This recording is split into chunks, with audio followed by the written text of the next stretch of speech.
નમસ્કાર મિત્રો, ગુજરાત ન્યૂઝમાં તમારું સ્વાગત છે। જાણીએ આજના સમાચાર મિત્રો।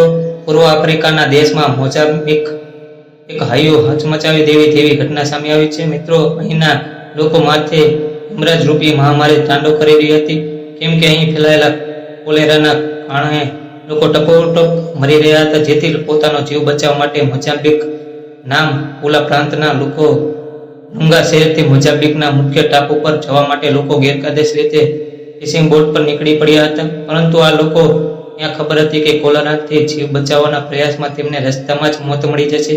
કોલેરાના ડરથી અંદાજે 130 આસપાસ લોકો ફિશિંગ બોટમાં ગેરકાયદેસર સવાર થઈને નીકળ્યા હતા, પરંતુ મુખ્ય ટાપુ પર તરફ જઈ રહેલી આ ફિશિંગ બોટ રસ્તા વચ્ચે દુર્ઘટનામાં ગ્રસ્ત થઈ ગઈ હતી અને તેમાં સવાર તમામ 130 જેટલા લોકો મધદરિયે જ દરિયામાં ડૂબી ગયા હતા। ઘટનાની જાણ થતાં જ દરિયામાં રહેલા અન્ય જહાજના ચાલકો એ લોકોને બચાવવાનો પ્રયત્ન કર્યો હતો મિત્રો, પરંતુ તેમને જોઈને એટલી સફળતા મળી જ નહોતી, એટલે આ દુર્ઘટનામાં માત્ર 5 જેટલા લોકો જ બચી શક્યા હતા મિત્રો। જ્યાંથી 90થી વધુ લોકોના મોત થઈ ચૂક્યા હતા। બાકીના એવા લોકો છે જેમનો દરિયા કિનારામાં જ કોઈનો આતોપતો પણ લગ્યો નથી મિત્રો। આવી જ માહિતી માટે ચેનલને સબસ્ક્રાઇબ અને વિડીયો લાઈક કરજો મિત્રો। ધન્યવાદ।